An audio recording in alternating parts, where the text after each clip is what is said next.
Intergenerational wealth. My favourite topic. So, how many of you read all the stuff that people are writing about intergenerational wealth and trillions of dollars and all that stuff?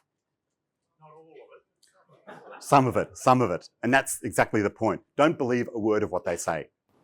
These big numbers, what they do is they lump together families with billions of dollars with families of millions of dollars. And it doesn't make sense because that intergenerational wealth journey is very different depending on what I call your wealth band. Millions, tens, hundreds, billions, tens of billions. And to lump them all together, and I say this as someone with a maths and stats and quant background, is just nonsense. And so the stuff you read might be catered, it'll quote these big figures of trillions of dollars and all that sort of stuff. And then it'll have some message, but that message may not be for you. It may be for somebody else who has a very different wealth journey or family wealth journey to you. So the most important thing is that to understand what you need and the fit between you and the people who are advising you. A few years ago, my wife and I went did the rounds with some wealth firms. And that was an interesting experience. And I'll tell you about my story shortly. And I deliberately got her involved because I wanted to see how the wealth firms that we were interviewing would respond to her. And some of them passed and some of them failed. But it was really interesting to understand, what they were looking for and what they were expecting for, what they wanted in terms of a client and what they valued in us and what they expected to deliver us in terms of value. And I'm not a client of Prime. And I say that sentence and then Natalie says, yet.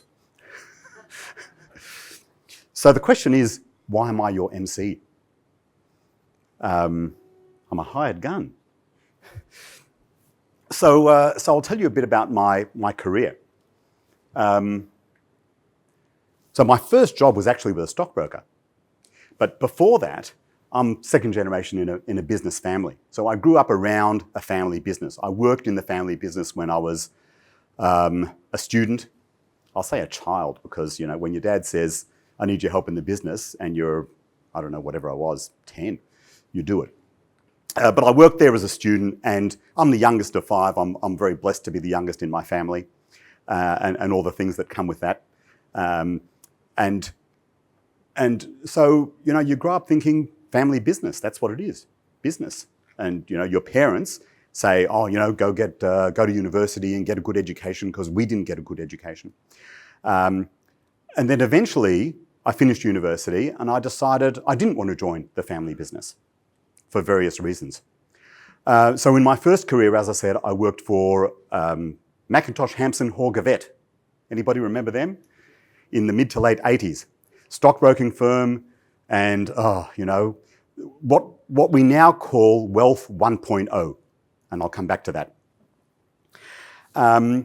But again, I was not in my comfort zone. I wanted to get a job on my own merits, but I actually wanted to be an entrepreneur like my father. But I didn't want to join his business. I wanted to start my own business. So my second career was as a tech entrepreneur. Started a business and I speak about that business. It started as owning a job because I was developing custom software, but I was also importing a software tool and very privileged to meet, where is he? There he is. So Mark was one of my customers 35 years ago in a part of my career that I almost forgot. So thank you, Mark, for coming tonight and thank you for reminding me of that. And that was before I sort of pivoted the business into telecommunications billing and then started another couple of telco businesses and joined a couple of non-profit boards and partnered in another couple of businesses. And so over a period of 20 odd years, I now frame that as my second career. And through that experience, I learned a lot about business and entrepreneurship and technology, but also learned a lot about non-profit governance. And also got to meet a lot of other wealthy families and learning about what they were doing, which was, wow, this is cool. They're engaging the rising generation. They're having family meetings and all of these things that my own family was not really interested in. But I learned a lot about it, and I knew that at some point in the future I would inherit a share of significant wealth, and I felt, I've got to start preparing myself for that. So that whole non-profits and families have a lot in common. As a director of a non-profit, I was very privileged to be in that position for a period of time, and the non-profit was there before me, and the non-profit is still there now and will be there for many more years. And as a director of that non-profit, I'm in a role where I can be of influence and leadership in that place, and hopefully leave it in a better shape than I found it. And families are a lot like that as well, because families were there before us and families will be there after us. Nobody started a family from scratch, or perhaps Adam and Eve. So, anyone familiar with the Patek Philippe ad? No? Anybody got a Patek Philippe? You know the ad, okay? Patek Philippe, best ad, okay? You don't own a Patek Philippe, and there's a picture of the father and the son. You look after it for your children. Okay? So first of all, a brilliant piece of marketing to turn a luxury item into an heirloom, but it really expresses this whole notion of stewardship of family wealth. And that's what intergenerational wealth is about. It's not mine, all mine, it's the families. And I happen to be the one who happens to be in charge right now. The Hermes family, they have a slogan. Their slogan is borrowed from our grandchildren. And that's how they perceive the wealth. It's not ours. We are looking after it, not for one generation, but for 2 generations. So a really long-term perspective on family wealth. And this is the stuff that I'm learning about in the sort of tail end or in parallel with my second career. And that led me to eventually do a Masters of Entrepreneurship and decide I wanted to do something completely different with my life. So now I became an advisor. I wrote a book about intergenerational wealth. I speak, I write, something of an academic. I was an adjunct professor for a period of time, but now I'm an adjunct industry fellow and I'm a faculty of something or other. I'll get to that. And the other thing, which is, I guess, the present and more in the future, is in respect of my own family, an emerging family office principle is probably the best way to describe. So that's me, and that's how I got here, and that's. I'm very passionate about intergenerational wealth. I've seen families do it well. I've seen families do it not well. I've seen non-profits do governance well and governance not well. And a lot of this relates to governance and the principles around governance and good decision-making. And it's good decision-making as the responsible person in charge of something that is far bigger than you. And as human beings, one thing we want is to connect to something bigger than us, whether it's family, whether it's Richmond Football Club or other football clubs as well. And that gives us meaning, connecting with something bigger than ourselves. So that's my story. I'll come back to that in a minute. So I mentioned my first job for a stockbroker, late 80s, Macintosh, dealing room, testosterone, institutional dealing desk, chalkies. I don't know who remembers back in the days when there were chalkies, an open outcry stock market system, not an electronic system. And that's what's known now as Wealth 1.0, okay? What do they say? White male, heterosexual, traditional family structures. You call up your broker and your broker was a gatekeeper and, whatever the broker said was law and, you buy this, sell this and, if it was cheap yesterday, it's even cheaper today, buy more and all that sort of stuff. And this was what wealth management was like back in those days, and there was 2 options, country and Western. No, it was stocks or bonds. And that was the culture of wealth management. And you're starting to see the emergence of alts. And we're going to talk about alts later. And, back in the days, alts meant property and not much else. But even during this time of Wealth 2.0, you're seeing emerging markets for entirely new products that didn't exist until then. Whether it's ETFs, whether it's funds, whether it's quant funds, all sorts of things. And so the market for wealth firms is getting more and more sophisticated in selling these products, but still selling them using this old model. And so Jim Grubman, Dennis Jaffe and Kristen Keffler, they decided a few years ago to think about this and think about, families are changing, families evolving, and families' needs are evolving. And maybe the wealth industry needs to evolve too. And that led to what they call Wealth 3.0, and wouldn't you know it, they wrote a book with that title. And so this slide is from Jim. And it's a response to the evolving needs of families, because it's a statement that family wealth management, and I'm going to say family wealth management in the broadest possible terms, I'm going to talk about non-financial family capital, is about not the firm that's serving you, the stockbroker or the wealth firm that has all the power and you say, yeah, that makes sense, but rather it's about what's best for the family and being a lot more family-centric and understanding the complexity within families. And so this movement of Wealth 3.0, what it did is it just said, well, hang on, how are we going to, what does this actually mean in practice?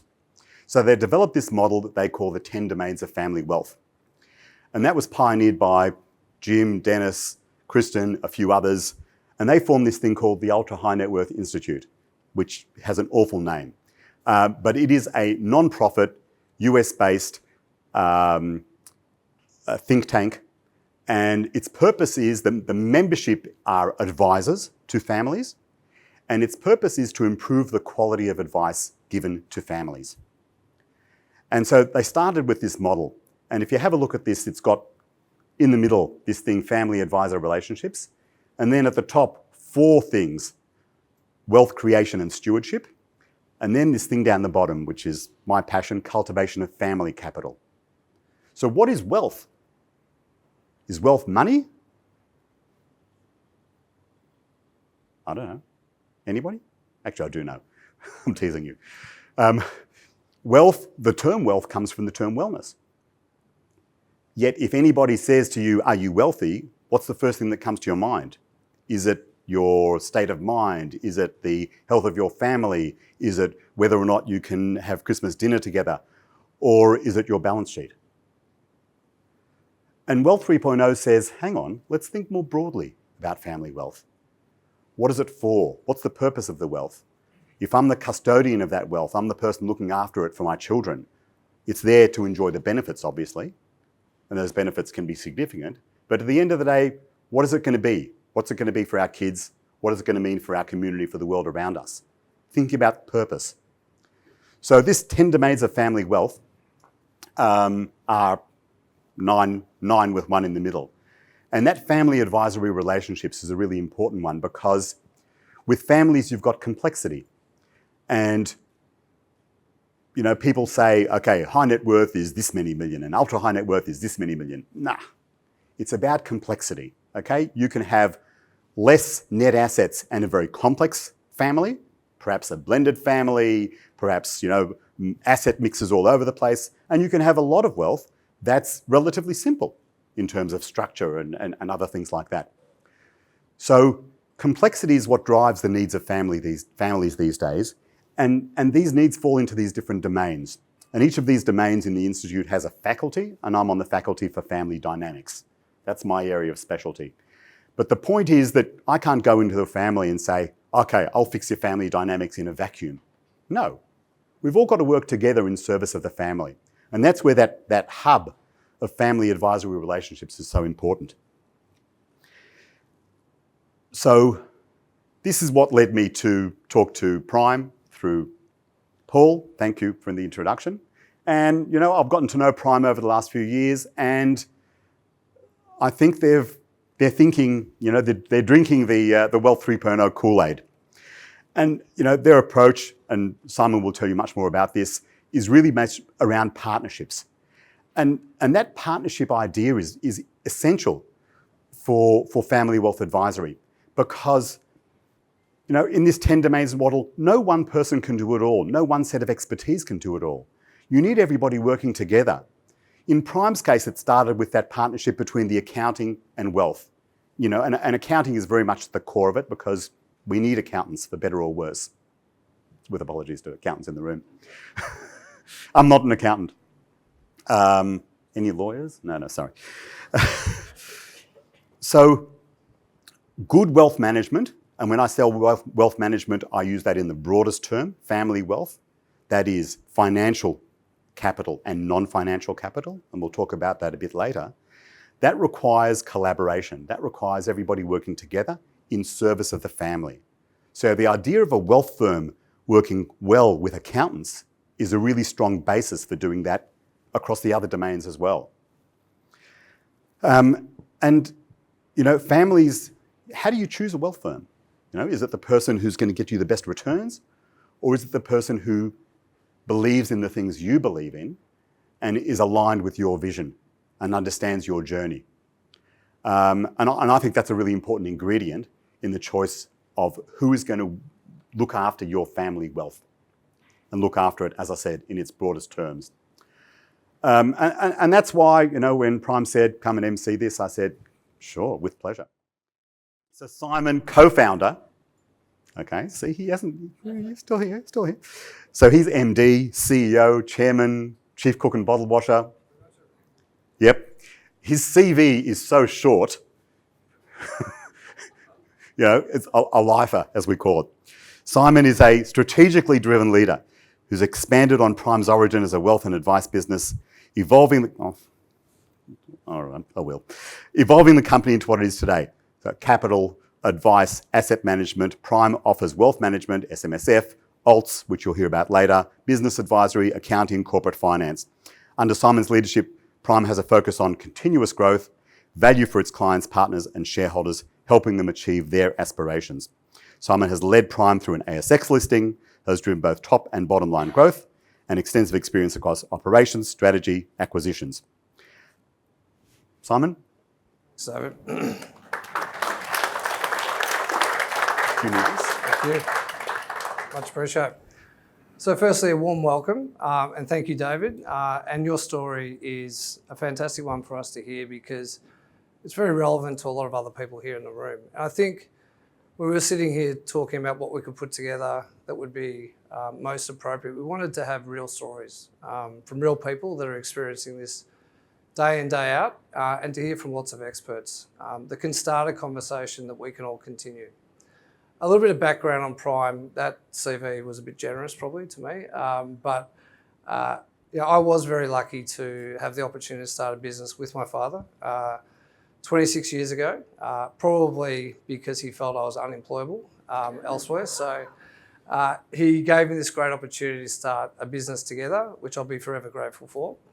And we have been building a business now that's got over 200 people that delivers a lot of value over an extended period of time. But it is all about advice, capital, and bringing asset management together so that our clients don't need to go elsewhere. They can get all they need under one roof. So it's very much founded around this principle of a connected advice experience.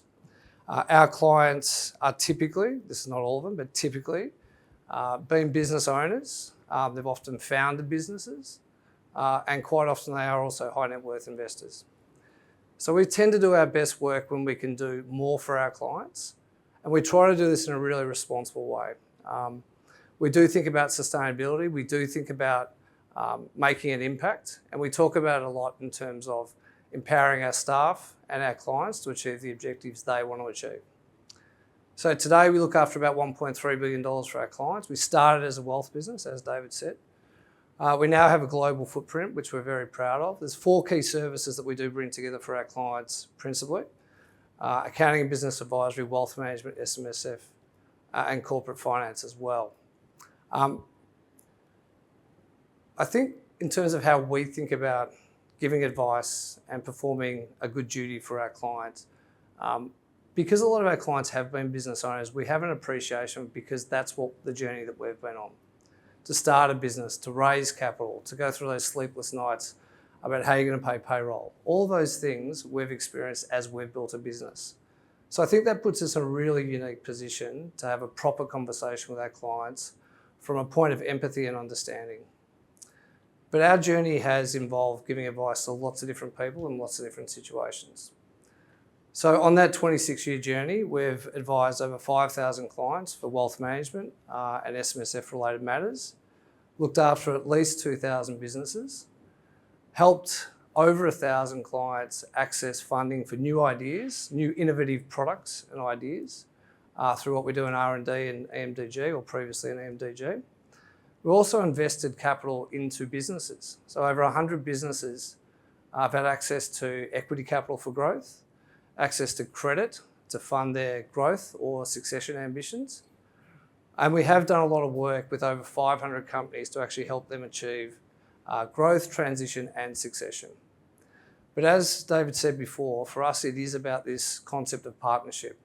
So yes, we do have a view as to how we can deliver value for our clients in a very connected way, but we actually still today work with over 250 other professional services firms to help them deliver value for their clients, and those partnerships are important. So we believe the impact that we can have is not just on what we do directly for our clients, but how we actually operate in the ecosystem here. So I think we are pretty innovative. We are developing new things that not all firms have got, but we want to make that widely available, not just to our clients, but also to our partner firms. So growth and impact. I love saying that we've got a global presence because it is part of our ambition in terms of where we'd like to go. And we are trying to grow our business, our capability every 2 to 3 years, trying to double it in fact, and that's what we've been doing in the most recent past. We talk about founder-led businesses. We talk about, in our business, the fact that yes, there are 2 co-founders that started the business, but there's 20 other founders in our business that every day are talking about the experiences they've had and also making sure that that experience is translated through to our clients as well. But the thing I'm most proud of in terms of our business, and something that we push really hard, which we think is important for the future, particularly around growth and succession, is the fact that you can offer equity to not just founders, but in fact to all of your staff. So we're really proud to say that we've got 45% of our business is actually owned by our team. We don't have a business without our team. So that has become a cornerstone of how we think about the future. So of our Australian-based team, there's probably 70 or 80 that have equity in the business. We've got another 80 team members that are overseas, and we're going to launch our ownership structure for them before the end of this financial year as well. So I guess how we think about the future is you're either in business, you've been in business, or you have wealth, you need advice. What I guess I'd say is I think we understand it, and we like to sit next to you and make sure that we can help you achieve your objectives. Only a couple more minutes, but I just wanted to touch on some of the things that come up regularly for us in terms of when we speak with our clients, the challenges that do come up. Succession and ownership. I just touched on ownership and the fact that we think that broad ownership can help with succession and growth. Planning. What's the future look like? How are you going to develop marketing and sales and achieve those growth ambitions within your own business?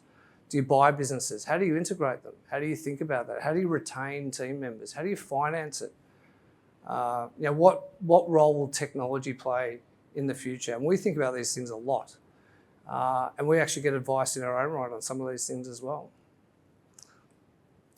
So I guess the point I make is all the things that business owners have thought about and dealt with, we've dealt with in terms of our own business. And I think that puts us in a nice position to have a proper conversation with our clients. Our passion for success and growth, I don't see it diminishing, and I want to be sort of clear, and David did touch on this before. Success isn't just financial success. That's nice, absolutely. But we do think about purpose and why we're doing certain things.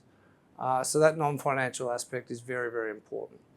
And there's a lot of press about be genuine, be authentic when you do what you do. The reality is we don't think about it any other way. It's how we've built our business. They're not buzzwords. It's how we get up in the morning at 4 a.m. and we think about what are we going to do today, how are we going to grow, how are we going to serve, how are we going to deliver on our purpose. And our purpose is, for the most part, making sure that our clients achieve their ambitions. So the future. This is a big topic and probably greatly misunderstood. Intergenerational wealth transfer. It is complex. It is different things to different people. but we are at the cusp of what will be a significant transfer of wealth and businesses in all the different forms. We want to make sure that we start conversations. We want to make sure that we bring experts to the table so that all of our clients and our partner firms are in the best position to help to try to advise clients.